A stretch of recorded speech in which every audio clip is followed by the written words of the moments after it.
इसी क्रम में अब अगला टॉपिक जो है हमारा, अनंत लंबाई के एक समान तार या चालक के कारण विद्युत क्षेत्र की तीव्रता ज्ञात करनी है। अनंत लंबाई का मतलब ये नहीं कि उसका एक सिरा आसमान में है, एक सिरा चांद पे है, दूसरा सिरा पृथ्वी पे। अनंत का मतलब ये नहीं, अनंत का मतलब ये है कि उसकी जिस पॉइंट से हम उसको मेजरमेंट कर रहे हैं और जिस पॉइंट पर मेजरमेंट कर रहे हैं उनकी दूरी क्या है, काफ़ी ज़्यादा है। ठीक है, वो कहलाता है अनंत। जैसे कि कोई चालक तार है, ये लंबाई, अगर ये चालक तार छोटा है और ये लंबाई आपकी क्या है, ज़्यादा है, यानी जिस पॉइंट पर हम कंजर्वेशन कर रहे हैं, इसका मेजरमेंट कर रहे हैं, ये ज़्यादा लंबाई ज़्यादा दूरी है, तब कहलाता है अनंत तार के, तब वो अनंत कहलाता है। ठीक है, तो हमने क्या निकाला, अनंत तार के कारण क्या निकालनी है, अनंत लंबाई के तार के कारण विद्युत क्षेत्र की तीव्रता का परिमाण, विद्युत क्षेत्र की तीव्रता कितनी होती है ज्ञात करना है। ठीक है, मैंने यहाँ पर क्या किया है, पहले एक चालक तार लिया है। ठीक है, इसकी जो मोटाई है सभी जगह पर क्या होगी, आपकी समान होगी, और इसको हमने प्लस क्यू चार्ज दिया। प्लस क्यू चार्ज दिया तो क्या होगा, तार में जो आवेश होगा वो एक समान रूप से फैल जाएगा। ठीक हो गया। इस तारक तार के मिड पॉइंट आर से, इसका मिड पॉइंट ये है, यहाँ से आर मीटर की दूरी पर कोई पॉइंट ले लिया हमने पी। ठीक हो गया। इस पृष्ठ से, यानी इस पॉइंट से गुजरता हम एक गॉसियन पृष्ठ खींचते हैं। गॉसियन पृष्ठ ऐसा होना चाहिए कि जो इस तार के साथ सिमेट्री हो उसकी। ठीक है, अगर हम यहाँ स्क्वायर लेते हैं तो लेना हमको 3D है, चाहे स्फीयर है, चाहे आपका बेलन है, चाहे आपका सिलेंडर है, ये क्या होते हैं आपके 3D सरफेस होते हैं। तो लेना हमको 3D है, लेकिन हमको ऐसी 3D सरफेस लेना है जो इस तार के साथ सिमेट्री हो, जो सममित हो इसके, इसमें जो जो इस आवेश, जो तार से निकलने वाला जो आवेश है या तार से चारों ओर फैलने वाला जो आवेश है उसको परिबद्ध कर दे। तो इसीलिए हमने क्या लिया, इसके साथ ये बेलन के साथ क्या है, इसकी तार की क्या सिमेट्री है, तो इसीलिए हमने यहाँ पर इस पॉइंट से, यानी पी पॉइंट से गुजरता हुआ खींचते हैं, एक क्वेश्चन पृष्ठ खींचते हैं। ठीक है, वो क्या आपका एक बेलन होता है। ठीक, और इस बेलन में क्या है, 3 पृष्ठ हैं। एक तो ये ऊपर वाला है, दूसरा क्या है, ये वाला है जो ये वक्राकार वाला है, वक्र पृष्ठ, तीसरा ये पृष्ठ है। ठीक हो गया। अब हम इस पर क्या करते हैं ना, इसको मैंने एक पहला पृष्ठ नाम दे रखा है, इसको 2 दे रखा है, इसका मैंने 3 दे रखा है। ठीक हो गया। अब इस वाले पृष्ठ में लेते हैं पहले, तो इस पर क्या इस पर क्या लेते हैं, एक अल्पमत क्षेत्र वाला ये लिया है। ठीक हो गया। टोटल का एरिया हमारे ए है, तो इसको पहला पृष्ठ है तो इसका मैंने क्या लिया हुआ है, DA1, इसका अल्पांश क्षेत्रफल अवयव लिया है। तो एरिया वेक्टर कहाँ पड़ेगा, DA वेक्टर कहाँ पड़ेगा आपका, बाहर की ओर पड़ेगा। इलेक्ट्रिक फील्ड की डायरेक्शन क्या होगी, क्योंकि आवेश क्या होगा, इससे ऐसे गुजरेगा। ठीक है, इलेक्ट्रिक फील्ड क्या आपका, इलेक्ट्रिक फील्ड की डायरेक्शन क्या होगी, क्योंकि यहाँ पर हमने पॉइंट चार्ज रखा हुआ है, ये प्लस इस पर क्या लगाएगा आपका रिपल्सन फोर्स लगाएगा। तो रिपल्सन फोर्स की डायरेक्शन क्या होगी आपकी, इधर की ओर, तो इलेक्ट्रिक फील्ड की डायरेक्शन भी क्या होगी आपकी, ये वाली होगी। तो यहाँ पर इन वैसी एक इस सेकंड वाले पृष्ठ में एक अल्पांश क्षेत्र वाला व्यय लेते हैं DA2। ठीक है, इसका एरिया वेक्टर क्या होगा, लंबवत बाहर की ओर होगा DA2।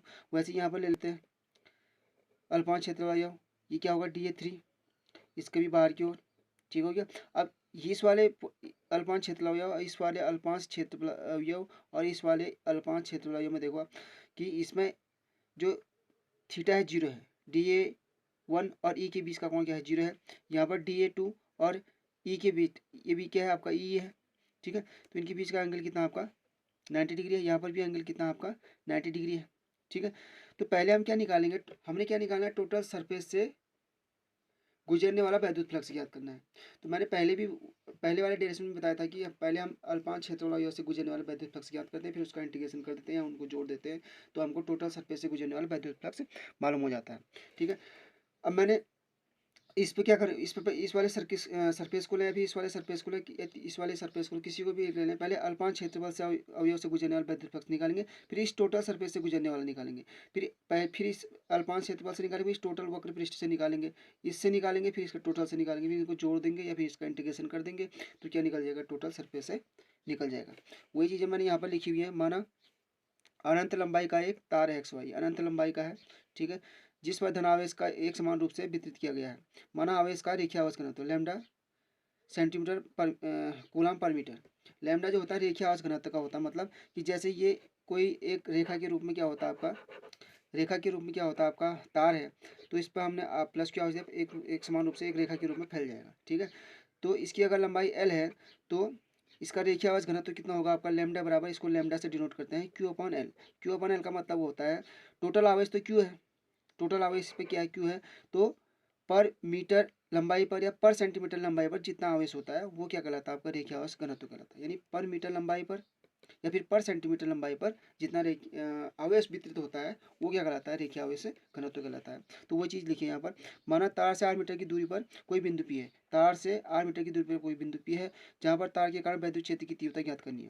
यानी इस तार के कारण क्या निकालनी है, इलेक्ट्रिक फील्ड इंटेंसिटी हमको ज्ञात करनी है। अतः पी से जाने वाले 8 त्रिज्या का एक गॉसियन पृष्ठ खींचते हैं, इससे जाने वाले गॉसियन पृष्ठ खींचते हैं जो एक बेलन का रूप होता है। ठीक है, जो कि बेलन का प्रत्येक बिंदु तार के समान दूरी पर है, यानी इस तार से समान हर पॉइंट क्या होगा आपका बेलन का समान दूरी पर होगा, तो इलेक्ट्रिक फील्ड का इंटेंसिटी का जो मैग्नीट्यूड होगा यानी परिमाण जो होगा वो क्या होगा आपका बराबर होगा।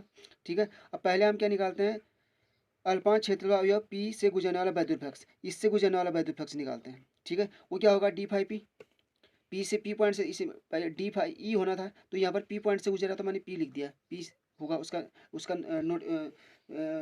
नोटेशन वो कर लेते हैं। वेक्टर ई डॉट बराबर dot vector D A one बराबर क्या होगा आपका ई D A one cos theta one, theta क्या आपका जीरो, तो कितना आ जाएगा आपका ई D A one cos theta. ये भी किससे निकला है, इस वक्र पृष्ठ के अल्पांश क्षेत्रफल अवयव से निकलेगा। एक अल्पांश क्षेत्रफल अवयव यहाँ होगा, एक यहाँ होगा, दूसरा यहाँ होगा, तो अब एक से तो ये निकाला हमने, इस वक्र पृष्ठ टोटल से निकालना है तो इसका क्या कर देते हैं, इंटीग्रेशन कर देते हैं। संपूर्ण वक्र पृष्ठ से गुजरने वाला विद्युत फ्लक्स कितना होगा आपका फाई ई पी बराबर integration of vector E D A one, यानी इसी का इंटीग्रेशन किया तो कितना आ जाएगा आपका ई। ठीक है, समीकरण नंबर इसको हम एक मान लेते हैं। उसके बाद आता है आपका दूसरे दूसरे पृष्ठ के अल्पांश क्षेत्रफल अवयव से अवयव सी, दूसरा हमने ये वाला माना हुआ है, दूसरा ये वाला माना है, इसको इस पॉइंट को मैंने सी नाम दिया है, इसको पी दिया है, इसको मैंने आर नाम दिया हुआ है। ठीक है, तो उससे फिर हम क्या करेंगे, वैसे ही जैसे हमने पहले वाले में किया है कि इससे गुजरने वाला विद्युत फ्लक्स सी से पी से गुजरने वाला अल्पांश क्षेत्रफल वाले से निकाला हुआ है, फिर हमने टोटल से निकाला हुआ है, उसके लिए हमने इंटीग्रेशन किया हुआ है। वैसे ही हम पॉइंट इस अल्पांश क्षेत्रफल से निकलना विद्युत फ्लक्स निकालेंगे, फिर इस टोटल से निकाल लेंगे। ठीक है, वैसे ही हमने निकाला हुआ है डी फाइव सी बराबर आपका vector E dot vector D A one, तो ये भी कितना निकलेगा E D A two cos theta, theta यहाँ पर क्या है 90 है, यहाँ पर 90 है क्योंकि इलेक्ट्रिक फील्ड ये है और ये एरिया वेक्टर ये है, तो इनके बीच एंगल कितना है 90 का है, तो ये क्या हो जाएगा आपका जीरो हो जाएगा। डी फाइव सी, इससे कोई विद्युत फ्लक्स नहीं गुजरेगा।